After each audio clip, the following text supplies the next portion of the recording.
안녕하세요. 오한 목사입니다. 오늘은 제가 집에서 촬영을 합니다. 우리 아이들 방이고요. 자, 방에 집중하지 말고 말씀에 집중합시다.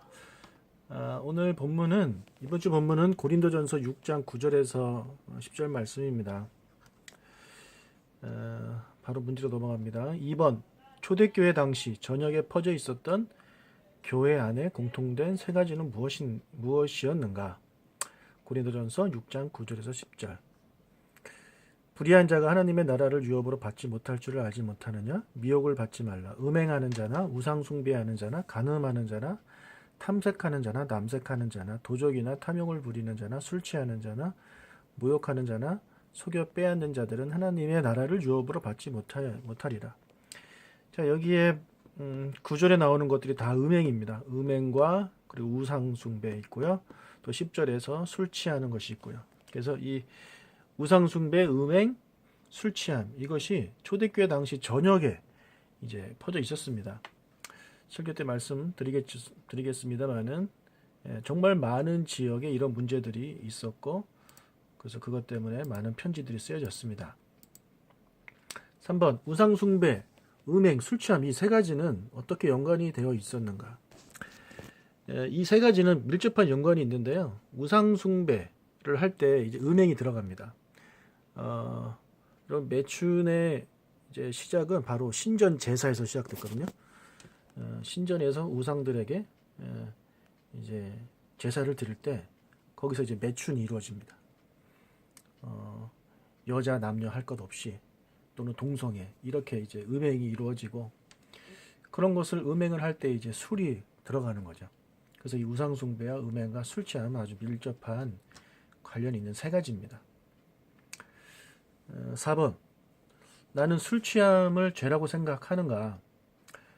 오늘 설교를 듣고 나서 그 생각이 아니라 설교를 듣기 전에 나는 어떤 생각을 했는지 나는 술 취함을 죄라고 생각한다. 그 이유는 무엇이고 또는 나는 술 취하는 것은 죄가 아니라고 생각한다. 그 이유가 무엇인지 이야기 나눠보는 그런 시간이 됐으면 좋겠습니다.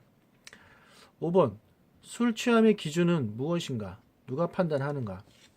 자, 술 취하는 것이 죄이기 때문에 그러면 술 자체가 죄는 아니다라고 제가 이제 말씀을 드릴 거거든요.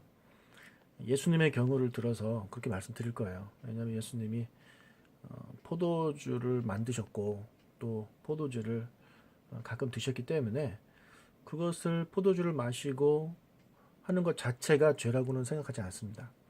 술 취함이 죄는 거죠. 술 취함이 죄인 거죠. 그렇다면 술 취함의 기준이 도대체 뭐냐는 거죠. 누가 판단하는가? 그 술 취함의 기준은 하나님이 판단하시는 겁니다. 그래서 어떤 경우에는 술 취했다고 말씀하시고 또 어떤 경우에는 술 취하지 않았다라고 말씀하시는지는 내가 결정하는 게 아닙니다. 이 정도면 내가 술 안 취했어 라고 생각해서 이렇게 하면 안 된다라는 거죠. 하나님이 결정하시는 것이기 때문에. 6번 예수님은 언제 술을 드셨는가? 예수님이 술을 언제 드셨냐면 죄인들과 교제할 때 드셨고 그 다음에 6월절 만찬 그때 드셨죠. 그리고 십자가에서 돌아가시기 전에 이제 신포도주를 드십니다. 그러니까 예수님이 죄인인 우리들을 구원하시기 위해서 그 사역에 필요한 그때에 이제 술을 드셨다는 거죠. 그래서 그런 상황에 드신 예수님이 드셨을 때 하나님이 과연 예수님이 그때 술 취했다라고 말씀을 하시는가? 하나님이 그렇게 판단하시는가? 우리는 아니라고 보는 거죠. 왜냐하면 그것이 만약에 술 취했다면 예수님은 죄를 짓는 건데 예수님은 죄를 안 지시는 분이기 때문에 예수님 술 취했다라고 볼 수 없다라는 거죠. 그래서 술 취했다 안 취했다라는 것은 누가 판단하는 거냐면 하나님이 판단하시는 거예요. 그럼 7번 그렇다면 어느 경우에 술을 마셔도 된다고 생각하는가? 이것은 좀 이렇게 나눠보셨으면 좋겠어요. 이것에 대한 것은 제일 좋은 거는요 술을 안 마시는 게 제일 좋고 하지만 이런 질문에 대한 생각들을 나눠보는 거는 괜찮은 것 같습니다. 어느 경우에 술을 마셔도 된다고 생각하는가. 그래서 저 개인적인 경우에는 언제 술을 마셔도 된다고 생각하냐면, 음, 어, 제일 먼저는 이제 성찬식이죠. 예, 성찬식 때 이제 포도주가 나오지 않습니까?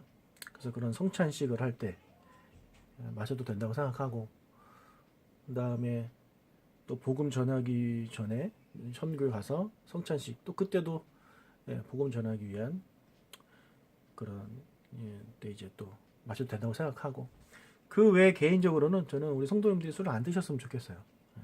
하지만 여러분들이 한번 그 의견들을 나눠보시기 바라고. 하지만 그것은 이제 우리의 생각인 거죠. 근데 과연 그때 이런 거에 나는 괜찮다고 생각하고 술을 마셨는데 그것을 보고 하나님이 과연 취했다고 생각하실까 판단하실까 아닐까는 하나님의 판단에 맡겨야 되는 거죠. 그렇다면 이 우상숭배, 음행, 술 취함 때문에 하나님의 나라에 갈 수 없다고 하는데, 그렇다면 그런 걱정하면서까지 굳이 마실 필요가 있냐? 그것이 걱정되면 마시지 마라. 근데 걱정이 되면서도 마시게 되는 것은요, 중독이 됐다는 얘기거든요. 이미 중독이 된 겁니다. 중독이 안 된 사람은요, 하나님이 싫어하세요? 그럼 먹지 말아야지 하면 안 먹을 수 있습니다. 하지만 중독이 됐기 때문에 그걸 못 끊는 거죠. 마지막 8번. 술을 끊기 위해서는 어떻게 해야 하는가? 어떻게 해야 되겠습니까? 우리의 힘으로는 끊을 수 없습니다. 성령 하나님께 도움을 청해야 되죠. 성령 하나님, 제가 술 끊게 해주십시오. 그래서 많은 사람들이 자기 의지를 끄는 것이 아니라 성령님의 강권하신 그런 은혜로 술 끊는 경우가 많이 있지 않습니까? 우리 교회 안에도 그런 경우들이 이제 많이 계시죠. 그래서 이번 마디 예배를 통해서는 이 술에 대한 얘기를 좀 깊게 나눠보고, 우리가 술 취하는 거 하나님이 싫어하시니까 술 끊자, 그렇게 좀 의견이 나왔으면 좋겠고요. 그리고 뭐 성만찬 뭐 이런 거 제외하고는 우리 성도들끼리 이 마디에서 술 모임 갖는 것은 제가 절대 금지합니다. 다시 한번 말씀을 드립니다. 오늘 금요 온가족 예배 있는 날이고요. 오실 수 있는 분들은 많이 오셨으면 좋겠고, 그 모임 준비 잘 하셔서 주일날 많은 은혜가 있으시길 바랍니다. 감사합니다.